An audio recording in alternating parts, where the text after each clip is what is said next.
할렐루야, 묵상하는 여러분을 축복합니다. 오늘 본문은 출애굽기 5장 1절에서 21절까지의 말씀입니다. 보냄받은 자의 고독이라는 제목으로 묵상을 나누겠습니다. 내용별로 단락을 한번 나눠볼게요. 1절부터 9절까지는 모세가 바로에게 하나님의 명령을 전달하지만 바로는 그 명령을 거부합니다. 모세와 아론이 바로에게 나아가서 하나님이 이스라엘 백성들을 보낼 것을 명령하셨다고 말합니다. 그러나 바로는 나는 그 하나님을 모르겠다고, 너희가 살만하니까 그런 말을 하는구나 하면서 이스라엘 백성들의 노역을 가중시킵니다. 10절부터 14절까지는 백성들의 감독이 이스라엘 백성들에게 바로의 명령을 전달합니다. 지금까지는 짚을 제공해주고 벽돌을 만들라고 지시했는데 이제부터는 직접 짚을 구해서 벽돌을 만들되 이전의 작업량과 같은 수준으로 맞출 것을 지시하면서 수량을 맞추지 못하면 때리기까지 합니다. 15절부터 마지막 21절까지는 이스라엘 자손의 이 작업 반장들의 요청이 바로에게 거절당하고 이들은 모세를 원망합니다.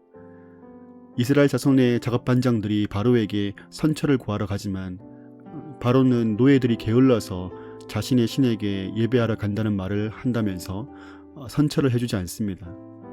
이에 그들은 모세와 아론에게 하나님이 벌을 내리시면 좋겠다는 말을 합니다. 이상이 오늘 본문의 요약인데요. 본문에서 만나는 하나님은 내 백성이라고 부르시는 분입니다. 이스라엘 사람들은 바로에게 자신들을 당신의 종들이라고 지칭합니다. 그러나 하나님은 이스라엘 백성을 내 백성이라고 말씀하시는 부분이 눈에 들어옵니다. 또한 하나님은 기회를 주시는 분입니다. 바로에게 돌이킬 수 있는 기회를 본격적으로 주기 시작하십니다. 마지막으로 하나님은 당신의 백성을 내버려 두지 않으시는 분입니다. 신음하는 이스라엘 백성과 함께 하시고 모세와 함께 하시는 모습을 보입니다. 오늘은 본문을 읽으면서 두 가지 포인트가 생각이 됩니다. 첫 번째는 바로가 왜 이스라엘 백성들 보내기를 거부했을까요? 단순히 마음이 강팍하여져서라고 말하기에는 뭔가 개연성이 떨어진다고 생각되지 않습니까?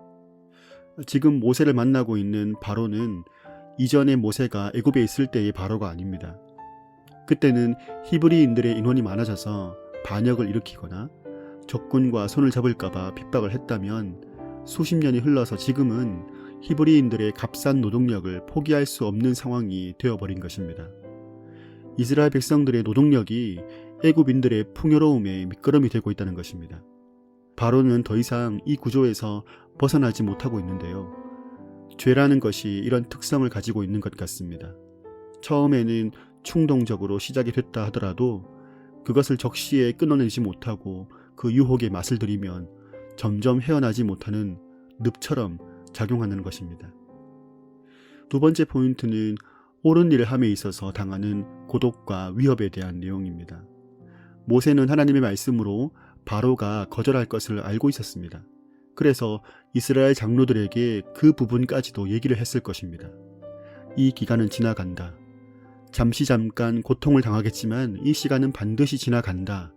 이야기를 했을 것입니다. 그래서 이스라엘 백성들도 믿고 하나님을 경배했습니다.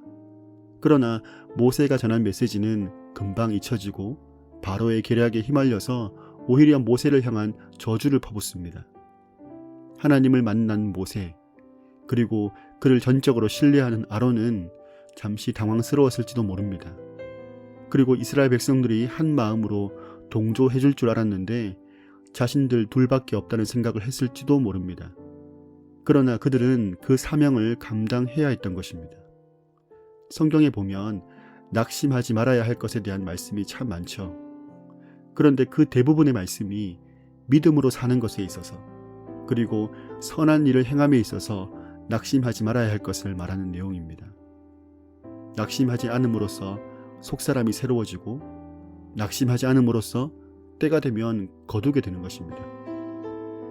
오늘 말씀을 묵상하면서 분명히 아닌 것은 알지만 그 편리함과 유혹에 빠져서 단호하게 거절하지 못하고 있는 죄와 또 덕이 되지 않는 행동은 없는지 살펴봅니다.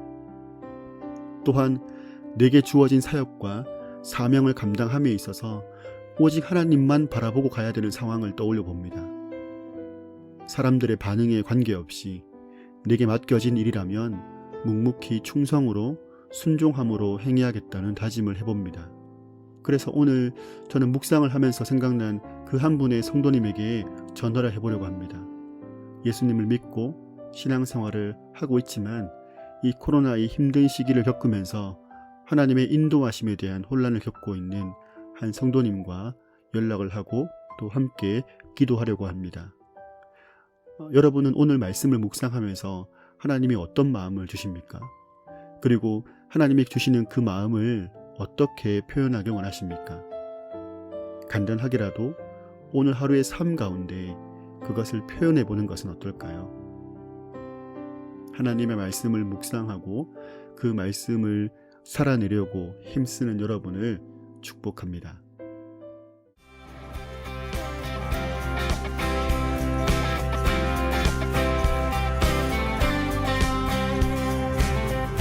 세상에 가득한 소리가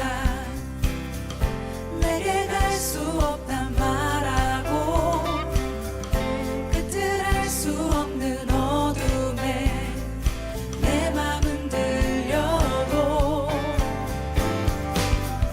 반복된 수많은 실수가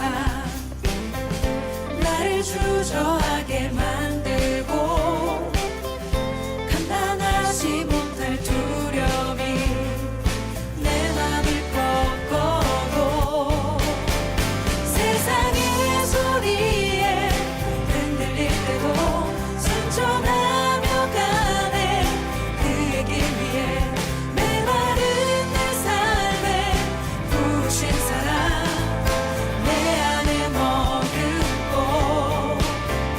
나의 실패 속에 넘어질 때도 순종하며